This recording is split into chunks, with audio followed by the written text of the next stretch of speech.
It's time for Hitchcock. I'm Truby Chiavello, publisher and editor of Primo Magazine, and this is the first of several videos I'm doing on the films of Alfred Hitchcock, with an emphasis on his Roman Catholic faith that shaped and defined his work. You don't have to quote the Bible to make a religious film. Neither do you have to feature people wearing shoals and sandals. Films of a religious nature speak to our beliefs in God and the conflict between sin and virtue. They can come to us in any type of genre, oftentimes without uttering a single religious phrase. Hitchcock made films with ecclesiastical themes to be cloaked in suspense, mystery, and horror. Today I will discuss two films by Hitchcock: I Confess and The Wrong Man. In upcoming videos, I'll explore other films by Hitchcock, such as Psycho, The Birds, North by Northwest, Vertigo, and Shadow of a Doubt.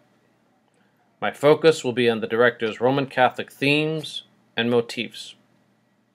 Not much is written about Hitchcock's faith in relation to his work. Many who review his films are either not Roman Catholic, or if they are, not practicing, and so they overlook themes connected to his religious beliefs. The few occasions when Catholic newspapers write about Hitchcock's films, they limit their view to just one or two of his films and overlook the others. Not to mention they completely overlook episodes of his television series, Alfred Hitchcock Presents, and the Alfred Hitchcock Hour. I will take a more encompassing approach. In the process, I'll give away plot twists and endings. My assumption is that you've already seen Hitchcock's films and are looking for a different angle to view them. If not, then I suggest you watch his films first and return to my videos for further analysis. My intention here is not to proselytize or convert you, but rather give you a new means to further enjoy his work. Hitchcock made films that appeal to any person, no matter his age and background. His action and suspense films attracted me when I was a boy, and I often watched The Birds. I got more interested in horror as a teenager, and Psycho was my favorite film. In college and in grad school, I was interested in psychological themes, and films such as Shadow of a Doubt appealed to me. As I got older, I appreciated Hitchcock's dark humor and style.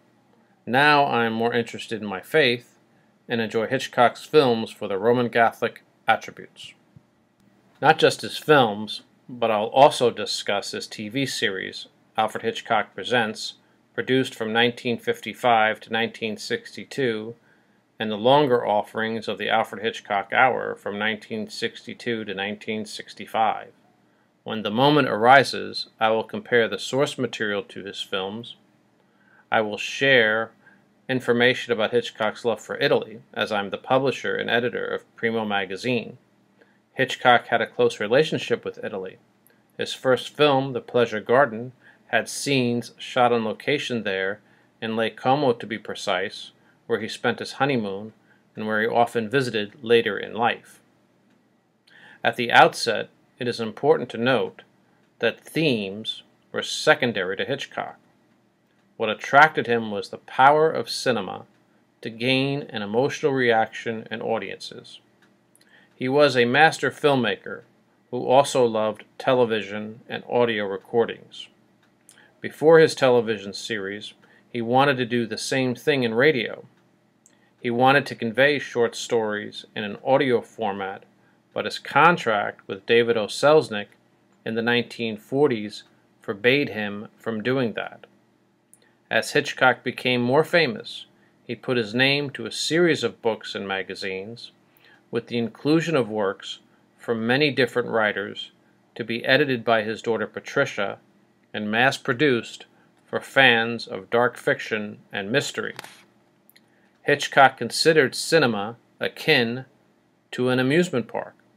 This brings up the recent controversy where Martin Scorsese complained that the current crop of Marvel and DC Comics superhero films were quote-unquote theme parks. Yet this is exactly what Hitchcock wanted. He went so far as to compare films to carnival rides, where you are frightened by the speed, twists, and turns, only to leave the park laughing and in good spirits. When speaking with journalists, Hitchcock was often dismissive about his film's themes. He was more interested in how they were made than their meaning. Yet, in several in-depth interviews, most notably in the week-long interrogation by French filmmaker François Truffaut in 1962, Hitchcock said his decision to make a film was based on one or two key action scenes from a play or novel. Then a theme arose to write a script. When pressed by Truffaut, he acknowledged his religious background as inspiration for his film's themes and motifs. Patrick McGilligan, author of the book Alfred Hitchcock, A Life in Darkness and Light, said Catholicism was most prevalent in Hitchcock's work, as shrouded in his irreverence and dark humor. Hitchcock made films to explore the intrigues of sin, the depths of evil, the need for confession and redemption. Alfred Hitchcock was a pious Roman Catholic who spent his years going to Mass and fulfilling his religious obligations. There were times, however, when he lapsed in worship.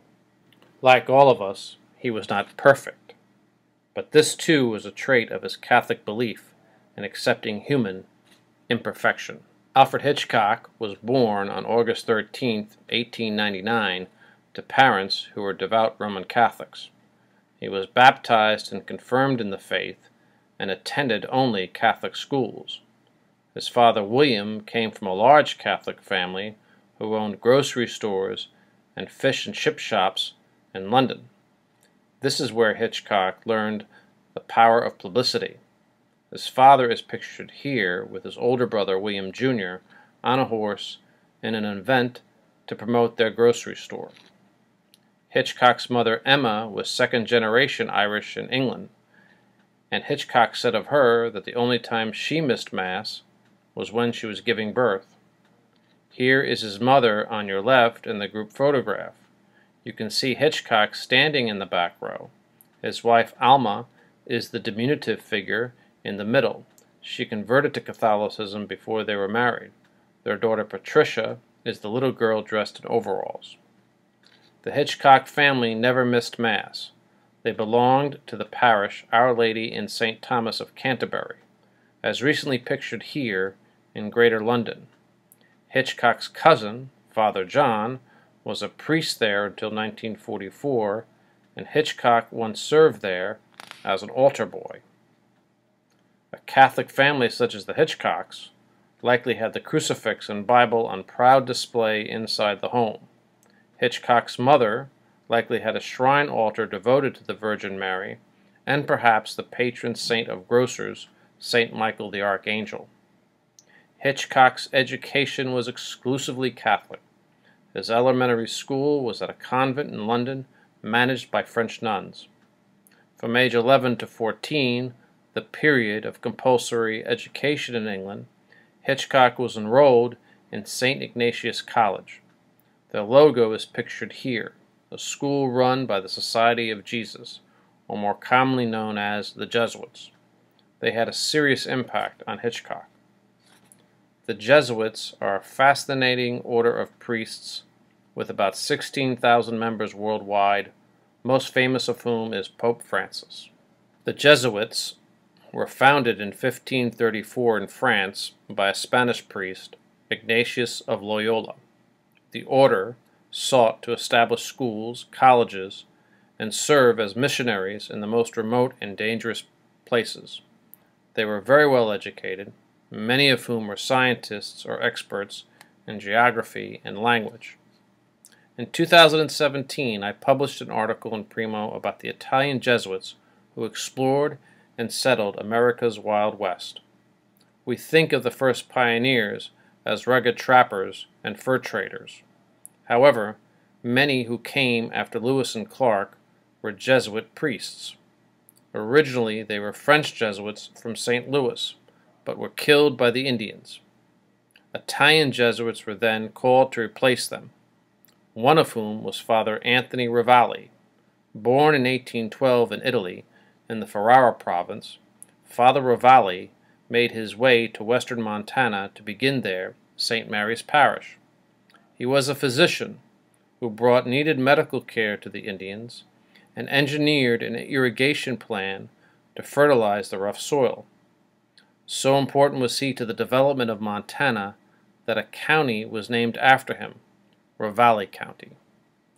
This gives you an idea of the intellectual capacity for Jesuits to be great teachers.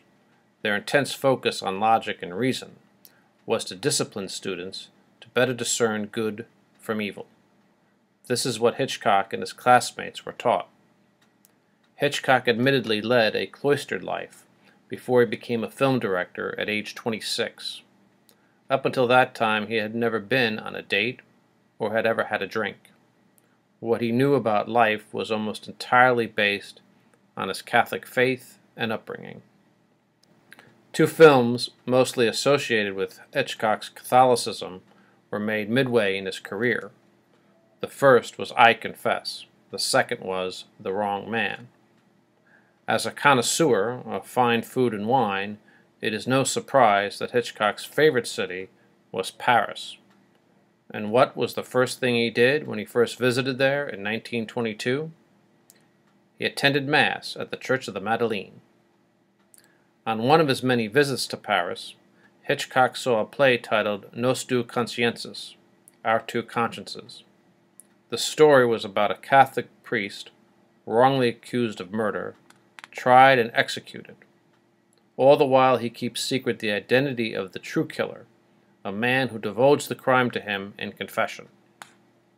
As a Catholic, Hitchcock opposed the death penalty and sought to make a film to underscore his opposition to capital punishment. The French play was retitled I Confess, and instead of Paris, was set in Quebec City, where Hitchcock said was the only place in North America where priests walked wearing cassocks. Hitchcock shot the film entirely on location in Quebec City, where crowds followed his every move. Montgomery Clift was given the lead role as Father Michael Logan, although Hitchcock originally wanted Cary Grant as the star. At pre-production, Warner Brothers Studio took over the film from Hitchcock's company, Transatlantic Films. Jack Warner, head of the studio, was nervous that a scene where a priest is executed was too offensive to Catholic viewers. This part of the story had to be removed from the script. Hitchcock and his wife Alma wrote a screenplay where the main character had a child out of wedlock before he joined the priesthood. The baby was kept secret from him by the lead female character. This part of the plot was also censored out by Warner Brothers. In I Confess, Father Logan hears the confession of murder committed by the caretaker of his church, a German refugee named Otto Keller, played by actor O.E. Haas. The film begins in a creative way. French street signs contain an arrow pointed with a word in bold print direction. Hitchcock closes in on each sign until one takes up the entire screen to point to an open window where a panning shot shows the murder, the victim's body lying on the floor of an office. Otto had dressed as a priest to disguise himself in the murder. Inspector LaRue, played by Carl Malden, suspects a member of the clergy after witnesses claim a man of the cloth was seen near the location of the crime. Hitchcock displayed his creativity again while showing the different priestly orders in the police investigation. He transitions church facades with their inhabitants. We see the Jesuits, then the Dominicans, the Franciscans, and others, all dressed up in their unique robes and attire. As in the play, Father Logan is unable to divulge what he heard in confession. He is soon suspected of murder. The victim, a man named Villette, was blackmailing Father Logan and his former lover, Ruth Grandfort, played by Ann Baxter.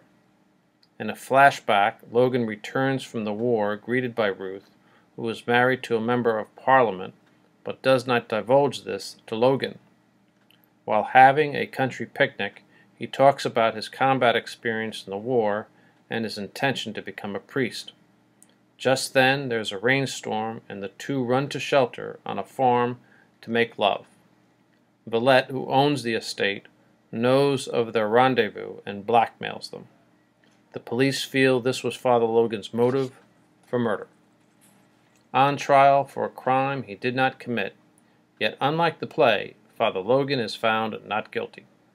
A lynch mob forms outside the courthouse to kill him.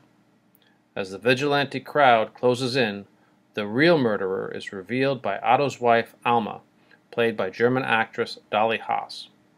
Otto kills her, and a chase ensues inside the Chateau Frontenac, the city's finest hotel, where the killer is cornered and shot by police. I Confess was made in the film noir style that Hitchcock helped to pioneer. Extreme shadows, narrow back streets, and somber facades lends a haunting atmosphere to the film. Hitchcock's intimacy with Catholicism was on full display, especially when depicting the beautiful altar and sanctuary inside the Church of Saint Sephiron in Quebec City. Throughout the film are images of the cross and the sculpted sufferings of Christ hovering above the action, either alit or in silhouette. I Confessed was released in 1953 to a mixed reaction. Audiences liked the film, but critics did not. The acting was excellent, especially Montgomery Clift, who brought an understated anguish to the role. Why the film was panned had to do with the nature of Catholicism.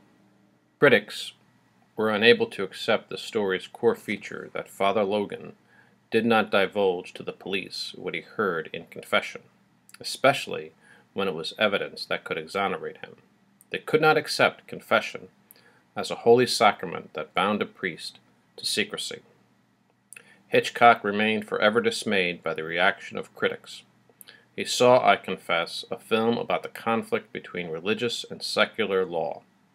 In hearing a confession of murder, Hitchcock said a priest could be considered an accessory after the fact by the police. The essence of the film was a higher judgment to undermine the validity of capital punishment. Hitchcock embraced other stories where central characters were priests. In his TV series Hitchcock Presents, he featured Claude Rains in an episode from 1961 titled The Horse Player. It was about a priest, Father Amian, who gambles to raise money for his church's new roof. In an earlier episode from 1956, Hitchcock featured Everett Sloane as Father Vincente in Place of Shadows. You might recognize the actor as Mr. Bernstein in Citizen Kane. In Hitchcock Presents, he plays the head priest of a monastery who hides a murderer. I Confess joined other films that Hitchcock made for Warner Brothers, such as Rope, Stage Fright, Strangers on a Train, and Dial M for Murder. It was the head of the studio, Jack Warner, who once complained to Hitchcock about decreasing revenues. He thought he paid Hitchcock too much for his films and sought relief. The director agreed to make his next picture for Warner Brothers free of charge. In looking for source material, Hitchcock learned that Warner Brothers owned the rights to an article originally published in Life magazine in 1953 titled A Case of Identity by Herbert Breen. Hitchcock was attracted to the saga of Christopher Emmanuel Balestrero, a professional musician at New York's Stork Club. Balestrero, known as Manny to his friends, was wrongly accused of armed robbery in 1951, subsequently arrested and prosecuted. Hitchcock was to shoot on location in New York from a script by Maxwell Anderson and Angus MacPhail. The film's title was The Wrong Man, with Henry Fonda as Manny and Vera Miles as his wife Rose, a fragile figure who suffers a mental breakdown from her husband's ordeal. Manny is a congenial figure who tries to make ends meet for his family in Queens. He seeks a loan from a life insurance policy to pay for his wife's dental surgery.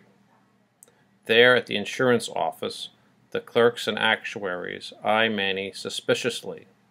Peggy Weber, an actress who often appeared in the TV crime drama Dragnet, whispers to the others that Manny is the one who recently held up the office. The key witness is played by Doreen Lang, who you may recall was the shrilly mother in the diner scene in The Birds. Suspicion at the insurance agency rests on the absurdity that the robber would return to the scene of the crime, not to hold them up again, but rather to inquire about a cash advance on his wife's life insurance policy. The police arrest Manny based on the women's testimony. Fonda conveys the helplessness of an innocent man caught up in a justice system of steel doors, iron bars, barren walls, and back stairways. One jail follows another in gritty film noir technique to convey the lack of humanity in the process. Of note is how Hitchcock conveys Italian Americans. Manny's family is not portrayed with the outmoded stereotypes to plague other films in subsequent decades. We see not the hand gestures, the rash reactions, and violent outbursts. Rather, we are shown a family trying to do their best within the system to right a terrible wrong. Hitchcock saw the story of Manny Balistrero as one where faith was central. As in I Confess, the film poses the conflict between religious law and secular law.